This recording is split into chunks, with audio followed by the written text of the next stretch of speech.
The key to this business is personal relationships. I love getting up in the morning. I clap my hands and say, this is going to be a great day. Unless you love everybody, you can't sell anybody. Roll with the punches. Tomorrow's another day. If this is empty, this doesn't matter. Hey, I don't have all the answers. In life, to be honest, I've failed as much as I've succeeded. But I love my wife. I love my life. And I wish you my kind of success. Put that coffee down. I'm not here to waste your time, okay? I certainly hope you're not here to waste mine. So I'm gonna keep this short.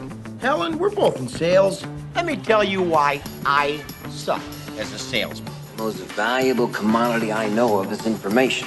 Wouldn't you agree? Coffee's for closers only.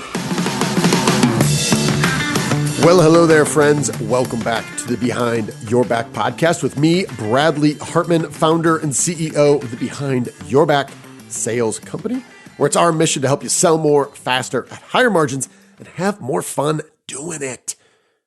As for this podcast, we talk about leadership, personal productivity, time management, and the craft of selling and leading in this construction industry. Now, this episode, number 250, is brought to you by our friends at Capital One Trade Credit. If you are interested in growing sales, increasing cash flow, decreasing risk, who doesn't want to decrease your risk, and leverage an incredibly powerful technological platform, Capital One Trade Credit might be for you. Google Capital One Trade Credit and check it out for yourself. Eric, the producer, ETP, welcome to the show. Always great to be here. It's official. This is number 250. It is. Can you believe it? No, it's not 250 for me, but it is for you. It's for us. It is for us. Our 250th episode. It's a huge milestone. Is it? Yes, huge. When you think about podcasts, everybody starts a podcast. This is true. And they get through maybe 5, 10, 15 episodes if they're lucky. Yep. And that's it. We are at 250. The royal we. The royal. We are. We're at 250. So we want to celebrate here a little bit. And Eric, I remember vividly a long time ago. It wasn't that long ago.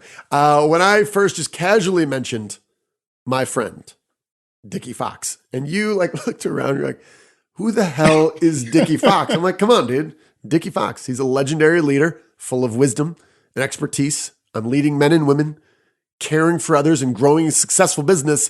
You're like, Dicky Fox. Never heard of him. Who is Dicky Fox?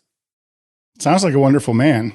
He is a wonderful man. From the movie Jerry Maguire. So if you remember the movie Jerry Maguire, Tom Cruise, You Complete Me. Yeah, it's typical Cameron Crowe, a little bit sappy, a little bit over the top. By the way, there was this other movie with Orlando Bloom, and he worked at a company like Nike designing shoes. It is the exact same beat for beat plot as Jerry Maguire. It just came out a couple of years later. Maybe Elizabethtown? Does that ring a bell? That does not ring a bell. Well, don't see it. It was crap. Anyway, my point is, in Jerry Maguire, Jerry's mentor and boss was this guy, and they kind of had these flashbacks too. And it was this older gentleman, and he looked kind of like a corporate lawyer type, and he's sitting behind a desk, and then they had this little different music, and it was these were the cliches. These are the mantras that were drilled into Jerry's head, and they were largely about caring for your customers. And if you do the right thing, even when it's hard to do, in the long run, good things will happen. Well, it turns out this guy isn't an actor. He is a corporate lawyer, and he kind of stumbled into a meeting when they were doing casting, and Cameron Crowe, the director, was like, that's the guy, sit down. And they had him read one line, and he's like, sold, you're in. Well, I love those parts because I've been lucky enough to have several influential mentors and people that gave me time and attention and shared little pieces of wisdom. And I'm like, oh my gosh, I'd write them down. I'd say, that's a Dicky Foxism. And I would just kind of keep track of those. So Eric, you had the idea that we could reach out to past guests and tie this into Dicky Fox-isms. How? Everybody has some advice to give, especially the people from our podcast. Sure. The guests that we've had, they all share some great insights. So these would be the perfect people to reach out to and get some of these insights and use them as Dicky Foxisms. Yeah, exactly. So I like to put some constraints around this when I ask people for their time and attention and free advice. I also like to give them some constraints. So I believe we said the max was 25 words. And we were very specific on word count. Now, several folks were very kind, and they sent back several thousand word responses. So they didn't read the directions. So the book is coming out next year. Right. Yeah, exactly. So we reached out to our past guests and asked if they'd be willing to share their most memorable 25 word or less Dicky Fox-ism, which is absurdly hard to say. We should stop saying Dicky Fox-ism. But anyway, that's what we have here. And we're going to share some really good insights with you, kind of highlighting some of past guests that we've had on the show. Before we get into all the fun stuff with Dicky Fox, yes, we want to know a little bit about you. You've been doing this now, 250 episodes. Going back 5 years ago, right? Why did you want to start a podcast? Yeah, well, flashback 5 or 6 years ago, podcasting was just really getting some traction among some early adopters. And I was spending a lot of time in the car, in the construction industry. So I was thinking, hey, this is something that'd be a cool medium to do. And I have this, as you know, sometimes this combination of being naive and a little bit arrogant. And I'm like, how hard can that be? This guy's just talking to this other person. They have smart people on. They ask them halfway decent questions and shut their mouth. How hard can that be?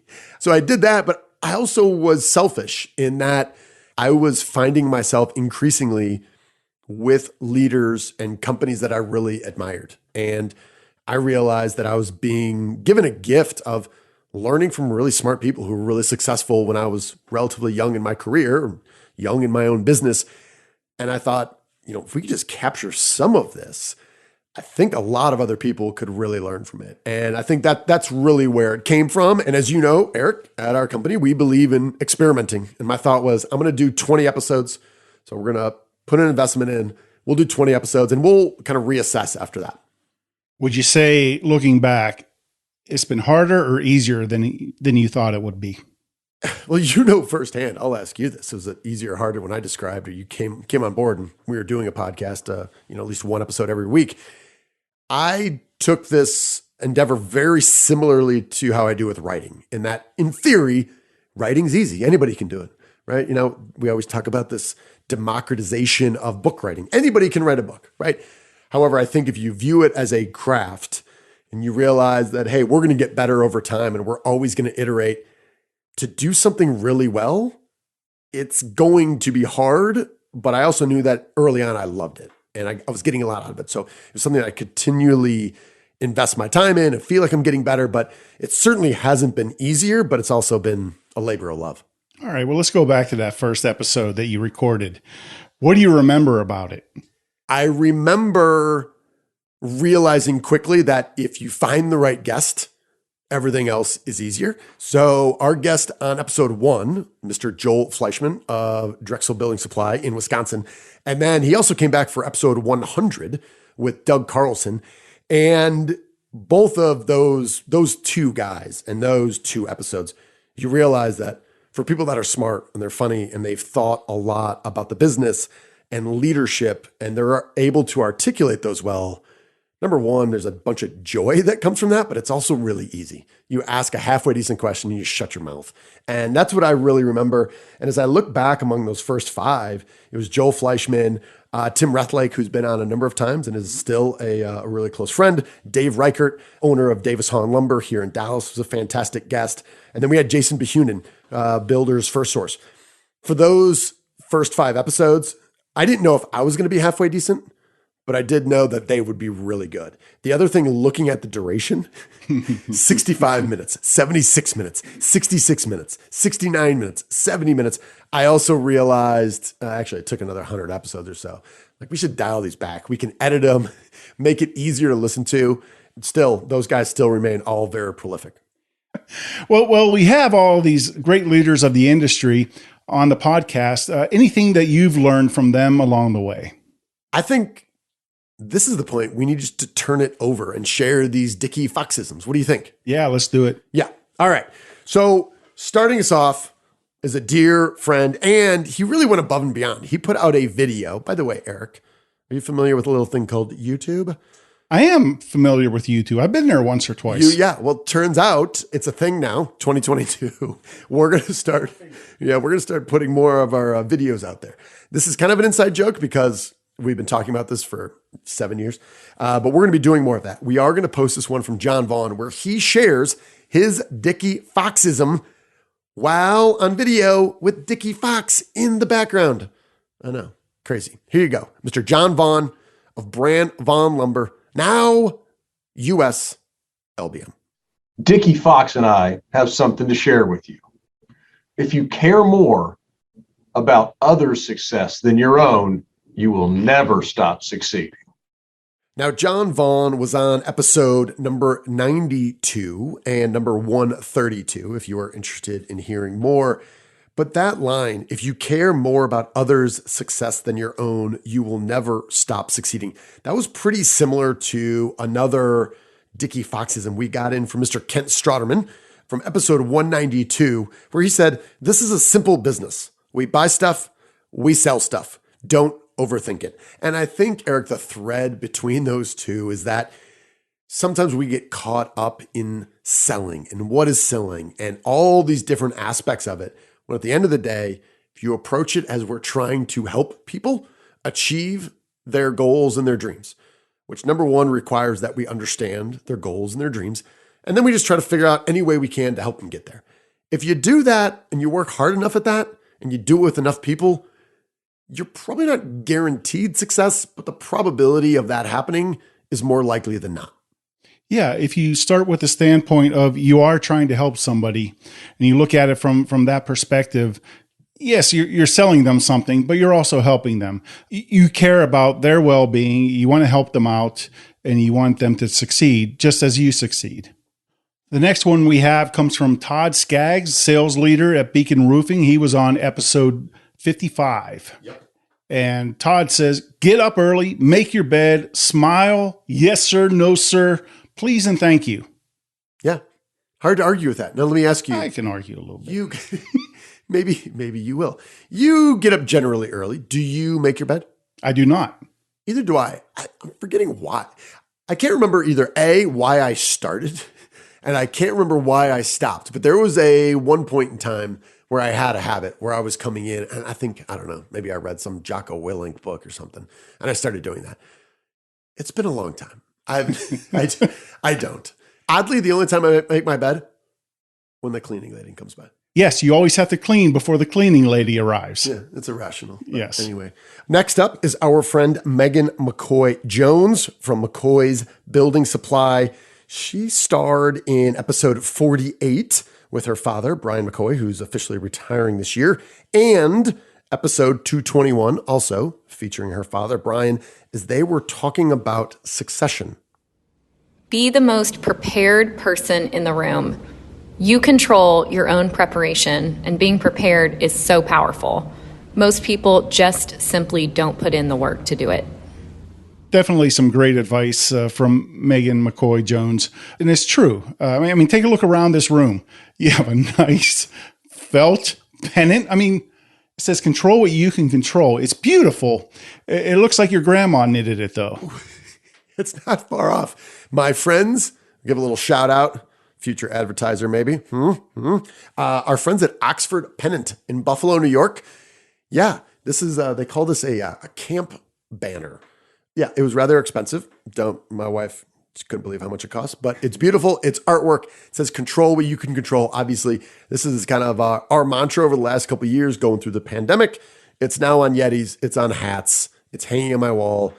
Yeah, control what you can control. Once you just focus on those things, it's simple. It is timeless. It eliminates a lot of other BS that you can't control and saves some stress and frustration. Consistent with control and accountability, we have Matthew Schmidt from Pulte Homes. He was on episode 54 and 194. Drive results. Hold yourself accountable first before you start pointing your fingers at customers. Yeah. Sound advice. And I can tell you, Matthew, well, he's a national purchasing manager at Pulte Homes. So he is interacting with a lot of folks. And like during the Great Recession, when we worked together, we had all the leverage. The buy side of the equation had all the leverage there. Well, that has shifted completely to the opposite side where we are today, where someone like Matthew Schmidt is really at the mercy of contractors, of manufacturers, of distributors. So I think regardless of what the market conditions are, if you know that at the end of the day, you got to look in the mirror first, which I can tell you, Matthew does, spent a lot of time with him and learned a great deal from him, then no matter what happens, you have kept your reputation intact. And yes, it's a big industry. It's a small industry. And the number of folks whose reputation, good, bad, or otherwise, are carried with them around the country, that happens all the time.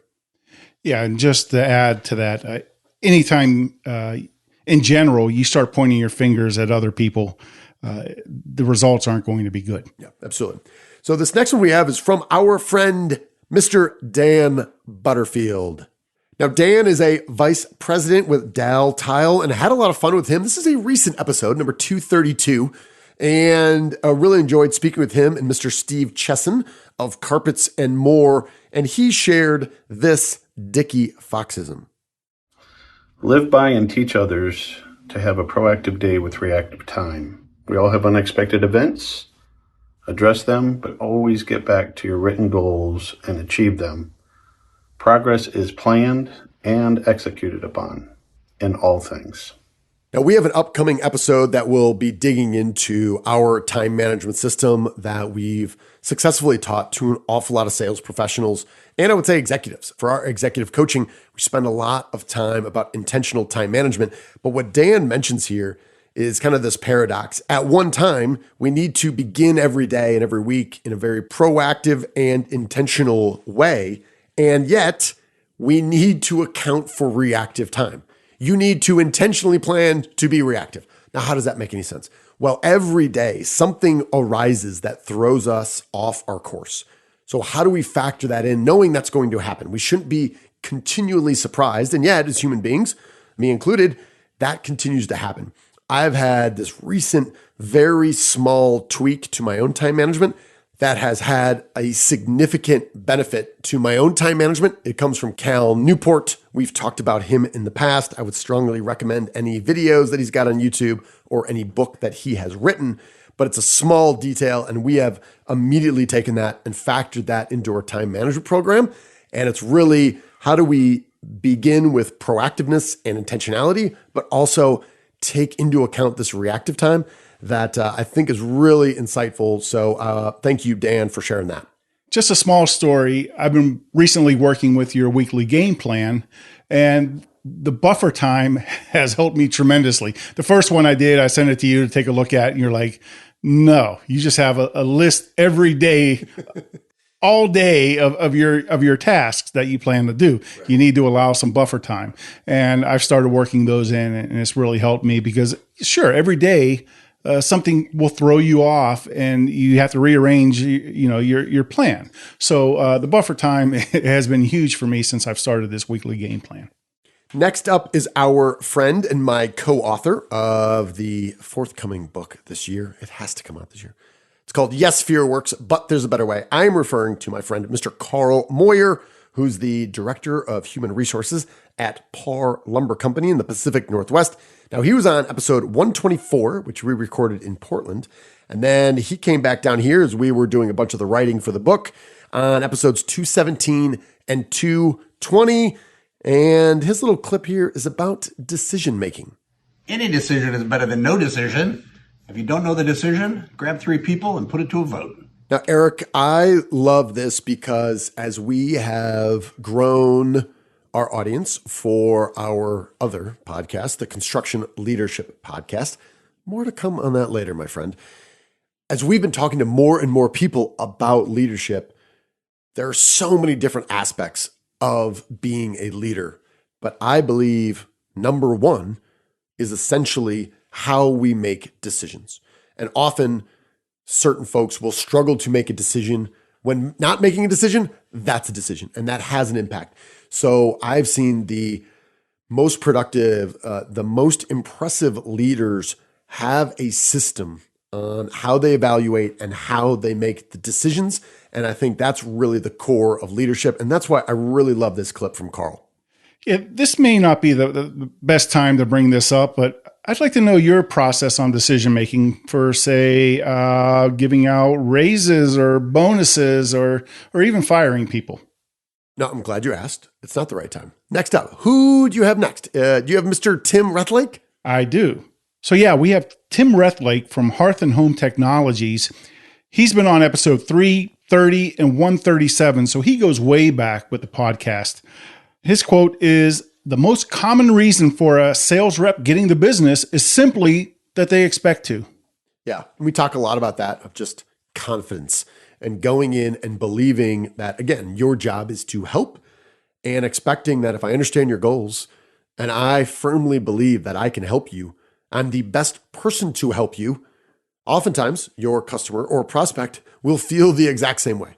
They'll feel like we're on the same wavelength and naturally we're going to work together. Yeah, and folks that have this attitude, it's I have the answers to your problems. Come see me. I'll solve all your problems. Yeah, absolutely. And I will note here, episode 137 is the only time in 250 episodes that I gave away the hosting responsibilities. Tim took it. We were together in Vegas right before the pandemic, and he ran the whole episode, and he did it. Quite frankly, he did it too well. I felt nervous and jealous that I might get bounced from my own episode. So you were in Vegas and right. decided not to record a podcast and gave it to somebody else. What was going on in Vegas that you didn't feel like recording a podcast? Well, Eric, that's neither here nor there. It's irrelevant at this point. Let's talk about our next Dicky Fox-ism from our friend from episode number 203, Mr. Mark Harari. Mark is a marketing guru, passionate about the remodeling industry. He runs a podcast called Power Tips Unscripted, and he's the author of a book that we bought a bunch and handed them out called Lobster on a Cheese Plate, and a really good book on marketing. I would strongly recommend to a friend, but here is what he had to say for his Dicky Foxism. Say you 10 times more often than me or I, because no one will care about you until they know how much you care about them. Eric, I love this one. And one of the best ways that you can measure this, the next time you're in a meeting and maybe you have a manager or a leader, or maybe you're at a conference and you have a professional speaker, I keep track of the number of times that any speaker, and again, normally this is in a conference setting, and you could probably do this for me when I run my mouth on a Zoom call or a team meeting, but you keep track of how many times they say I, me, or my versus we, you, and yours. And when it's bad, it's bad. You will see folks, and we don't even, unless you're paying attention to it, you don't even register how often people just talk about themselves. And I think for someone who, right, I speak publicly often, it's a sobering reminder to see someone who you're excited to see, who's got a really good reputation, and you realize that they have said I, me, or my like 150 times in 20 minutes.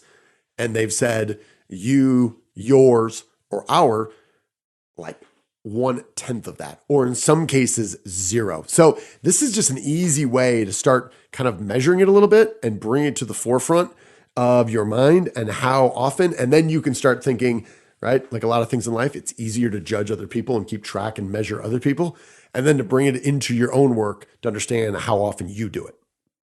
Yeah, don't make everything about yourself. The world doesn't revolve around you. There are other people in this world. So yeah, I like that. And yeah, your mention of the listening to these people talk and just, you know, focusing on those words, it kind of reminds me of, you ever watch an interview on TV of an athlete and count how many times you hear, you know, or something like that. And soon you just can't stop hearing it. The whole interview is, you know what I'm saying? You know? So yeah, I get what you're saying there. That's what I also learned about a podcast. Invest in a good producer. Thank you, Eric. And good editors. They will help you sound more intelligent.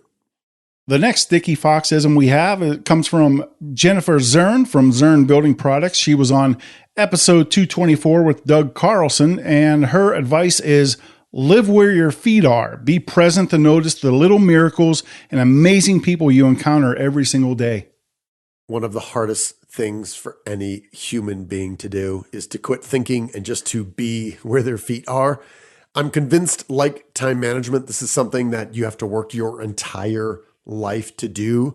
But once you start thinking about it, you see so many people that spend so much of their time and energy thinking about the past or thinking about the future, right? And it's one of these cliches we all know, but it's hard to live by. The only thing you can truly control, going back to CWICC, control what you can control is what are you doing in the moment right now? What are those choices you get to make? And if you realize you didn't make a good choice 5 minutes ago, what about now, right? And this constant thread of being in the moment and trying to just, again, be where your feet are. Yeah, it's always great advice. Live in the moment. Don't get too worked up about the future. Don't think too much about the past. You can only control what you can control right now. And maybe you can get a nice felt banner. Yeah, exactly. Well said. And last but not least, we have our friend, Mr. Jim Sobeck. Mr. Jim Sobeck, who recently moved into a chairman role at New South Construction Supply in the Carolinas, and he's got a growing empire over there. They're beyond the Carolinas now. But he joined us originally, went to Greenville, South Carolina, episode 24. He returned to talk about profit margins with our close friend, Mr. Bill Lee, legend in the LBM industry. And then he joined us over on the Construction Leadership podcast for episode number 55, where he was talking about the 4 primary leadership lessons he's learned in 40 years running New South. My favorite Dicky Foxism was inspired by a now defunct barbecue joint in Greenville, South Carolina, where I live. There was a stand-up bar on the right side of the counter, and it had a sign that said executive dining area. And there were several framed quotes on the wall. And my favorite was, the secret to success in business is sincerity. Once you learn to fake that, you've got it made. I sincerely love this quote, and I sincerely mean it. What I took away from this is a little sense of humor. And I think Jim is a really great example of someone who combines a sense of humor, but also with a fierce determination to win at business and taking care of his customers and all of that. But he's a man who knows how to have fun along the way. And yes, be extremely serious about growing the business and running a profitable business, being a great place for people to grow their careers. And yet, hey, if we can't have a little bit of fun doing this, then what the hell is it all for, right? I agree. I mean, I get emails from Jim when we're working with him, and typically there's something in there that always makes me laugh. So yeah, he's a great guy. So needless to say, more than thankful for all the guests that have come on the show. That's the gift that we get, and we put a lot of energy in it, and hopefully we're continuing to improve. Eric, since you've joined, I think we've taken a big leap forward, and we're going to continue to invest in putting out better episodes and finding ways to be more relevant, doing some smaller episodes. We're going to be coming out later this year with more frequent episodes. So we're going to continue to double down, and it's not possible without the time, attention, and wisdom and generosity of the guests we've had on the show. So obviously, Eric, we've not mentioned a whole host of people who are fantastic guests that we're proud to have part of our active library. And every week we see people learning about these folks, where we see people going back and re-listening to dozens of them, listening back to like episode number 6, right? The other part of this is you. This is the whole reason we do it. And we realize that you have other places to put your own time and attention. And everything we've really done here has grown by word of mouth and from folks like you, from sharing it. And while this is episode number 250, I feel like we are just starting to figure out how to do this well, kind of combine this with our newsletter. We're going to be doing more videos, as we talked about. we have a lot more ways that we're going to double down to bring the industry together and share more insights and make this a more enjoyable and more profitable business to be in. So I'm excited to do that. I'm also excited to say thank you to our friends at Capital One Trade Credit. They brought you this episode number 250 today. If you're interested in growing sales, increasing cash flow, decreasing risk, and leveraging a powerful technological platform, Google Capital One Trade Credit and see if it's right for you. And with that, Eric, my friend, you want to take us home, closing us out with our leadership mantra? Absolutely. You are owed nothing. Deliver value first. Thanks for listening. Make it a great week.